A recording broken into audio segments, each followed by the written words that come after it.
And now we go live to Vancouver, British Columbia, where we have Renée Safrata of Vivo waiting on the line for us. Hello, Renée. Hi, Paul. How are you? Well, I'm doing very well, and I hope you're doing the same about 3.5 hours to the north of us. Absolutely. Yes. Well, I'm just going to start out with the most obvious question imaginable. What is Vivo, and what does it do?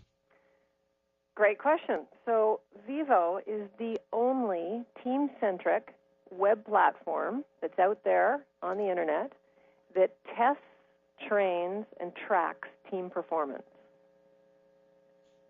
And how does it do that? Well, what we've done, so I'll just give you a little bit of background on me, Paul. My background is coming from, first of all, a passion of loving teams. How do teams get results? How do teams do projects and get them done on time? That's really what I'm all about, and I recognize that any company, whether you're a restaurant or a sales organization or a supplier to the restaurant industry or any other company, engineering, mining, whatever, we all work these days in project teams, particularly when we're hiring new talent these days with millennials. Millennials have been trained to get projects done in teams. So my background has been consulting for the last 26 years for C-suite executives that really need to get, first of all, their senior leadership team. Once they put them together and they've got the right people on the bus or around the boardroom table, really producing results together as a team so that they can leverage the bottom line and they can get projects done. And then they can turn around and do that with the rest of their teams. So what I've done is I've taken all of that methodology, all of that curriculum.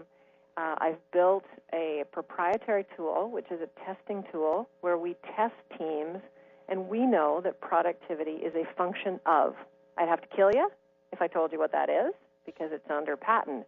But it's an algorithm where we actually get people to get online, very simple survey essentially. Each person in the team takes 10 to 12 minutes to fill out a series of questions. We then filter that with aggregate team results, and that goes through our algorithm. And from that, we know where the team is strong and where they're weak. We know what that team is costing the company, which is awesome. And we also, a very successful point, we grade the teams. Because you know what?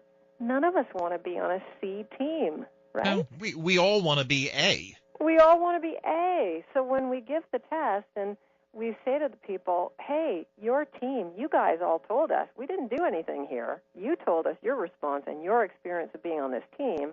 And from that, you're a C team. They go, tell me how. Let me know what do I need to do to become an A team.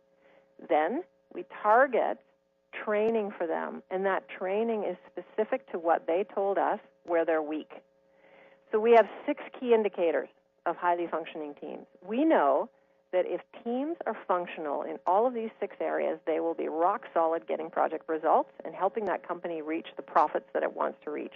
Our 6 areas are communication, feedback, accountability, emotional intelligence, leadership followership, and structures. How do you do all that stuff? So how do you meet? How do you send emails?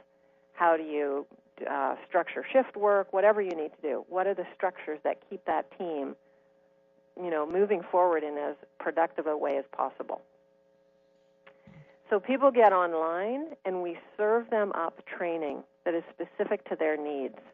So we do virtual live training where we give them models and new content. They have the opportunity on video and with voice to speak to one another. We can break them into team breakout rooms and get them to do role play. They can engage in the new learnings. And then at the end of that, what we do is we give them a training page. So imagine a multi-unit pizzeria. Now they have their own training page on that pizzeria. So we really start to get into, now how are you going to change your behaviors and apply those new learnings in that pizzeria's environment? Wow. So this really applies to all sorts of different categories of businesses. I mean, everything from restaurants to supermarkets to whatever. It really does. And what we find is we get the biggest uptake with companies that really want to invest in their people because their people are important to them, and they want to teach their people how they can be more effective in the workplace so that the people can leave at the end of the day and not feel tired. Because we hate going to work and feeling like we're just not getting things done, and we feel tired at the end of the day, right? So we're giving them real tips on how to increase their productivity and how to have a really high five with the rest of their team. Right. Well, now you talk quite a bit about productivity, and that is something that's on a lot of employers' minds, trying to get the most out of their employees. What do you think are the biggest obstacles in increasing employee productivity? Well, from our perspective, one of the biggest obstacles is that company leaders fail to teach the people that they hire how to collaborate with one another. They fail to teach them the essential skills. Essentially what we see is people say, okay, let's take a bakery. We've been working with a multi-unit bakery recently up here in Canada. So they say, okay, this is the result. We need X amount of cupcakes at the front of the shop by such and such a time. Go team. They've got bakers. They've got icers. They've got leaders. They've got salespeople at the front getting the trays ready. It is a team to get that result. But instead, what they do is leaders give them a task instead of saying, now, how are you going to communicate about that? Who's going to follow? Who's going to lead? How are you going to hold one another accountable? One of the biggest issues that we saw with this particular bakery was that the salespeople at the front were not able to sell cupcakes as much as they needed to reach their numbers at the end of the day because they had inconsistency in the icing. So they had icing teams that weren't measuring up. You know, one icing team had really low icing, and the other icing team had these big, rich, and robust cupcakes coming out. Well, you know which ones are going to sell, but the sales team at the front, because they couldn't hold the icers at the back of the house accountable to what they needed to sell a good cupcake, there's the problem. So there's an example of where productivity can shut down just because of low accountability and low communication within the team. Are there some communication myths that leaders believe that really aren't helpful? Are there communication myths that leaders believe are not helpful? Yeah. No, I mean, let me rephrase it. What would be the top communication myths that leaders believe? Oh, well, that's a really great question, and I know that we just recently did a blog post on that, so we should actually send everybody to our site to see that blog post at some point. Right. Well, I think one of the biggest things is that if I say it once, it'll happen. Yeah. Think about that, right? Leaders give direction, and they say, oh, I'll just say it once, and it's actually going to happen. Yeah, they can snap their fingers. It's magic. Yeah, and that I can say it once.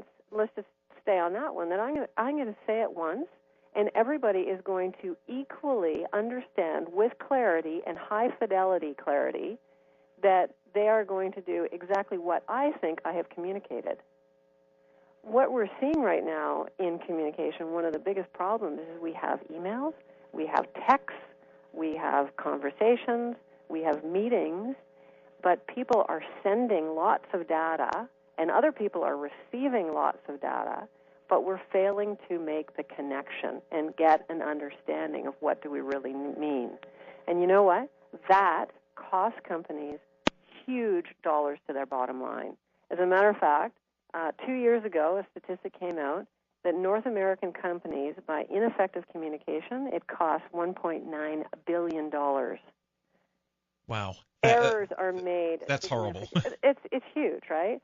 So if you think about that, so let's just think about the whole, let's just think about the restaurant industry right now.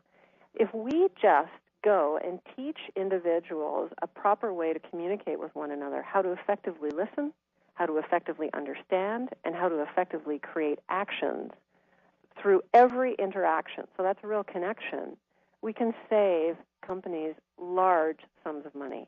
And that goes right to their bottom line because people are not running away from a conversation and doing something that is incorrect. They're actually understanding it and doing it properly, and errors decrease within the team and within the company. Huge. Yeah. Another thing on communication, which I want to bring up, is we recently, with this, go back to this bakery, within 30 days, by using the Vivo platform, we were able to understand that there was a structures issue. So that meant that the way the senior team was having meetings was failing. You've heard, lots of stuff about death by meeting, or Yes. people that just get swamped in these conversations that go over and over and over again. You never finish what's on the agenda, and then you sort of, the next week, you follow up with exactly the same agenda that you had the last week, and you never make a decision. That's death by meeting. What we were able to do is to train this team on how to do an effective meeting. And the result of that, within 30 days, we decreased their management meeting time by 50% each month. And we also increased their productivity within each meeting by 60%. So that, again, great training, and that results in those people being able to now get back out on the floor and do the job that they need to do. And all their communication is in place, and they're ready to deploy it, right? Yeah, instead of death by meeting, it's result by communication. Results by communication, exactly. And, that's fantastic. In this particular situation, there was a scenario where that bakery needed to get money. They were in a low season, and they needed to get money in the door as quickly as possible. So they needed to work with a leaner team through that slow season and to get the results that they needed, and they could do so. One of the things that we find in the whole restaurant area is that, there's a real problem with training. And Vivo can solve that problem, because people sometimes don't understand, they don't have the time. Like 57% of people don't have the time to do training in that industry. Yeah. And the other thing that's interesting is they sort of sum it up to they may have a lack of budget. 40% people say they do. Or 32% say they just have a lack of understanding of the training approach. We have that training approach. We know how to get effective teams working well together, and we can really help people have a high five at the end of the day. Yeah, and now you're working on a program with the Washington Restaurant Association. Yes, and, absolutely. Yeah, I'd like for you to tell us about that while we still have some time. We're running out quickly. Yeah, okay, no, two quick things for your audience, Paul. We have partnered with the Washington Restaurant Association, and we're offering some really great promotional opportunities for them to try out the Vivo platform and to get some results. So they're getting some really good promotional pricing in the first 30 days now, and then from 30 to 60 days. So if they act quickly, they can get the lowest sort of price offer. And I think the biggest thing that we're learning from the WRA is that opportunity to help in the training and to help their members really start to make money, because they're retaining employees is huge, right? Yes, and can they find out about it on the Washington Restaurant Association website? They can find out about that on the Washington Restaurant Association, and also there's a link that I that I don't have right now, Paul. I'm so sorry. Yeah. But on that landing page as well, they can find an ebook.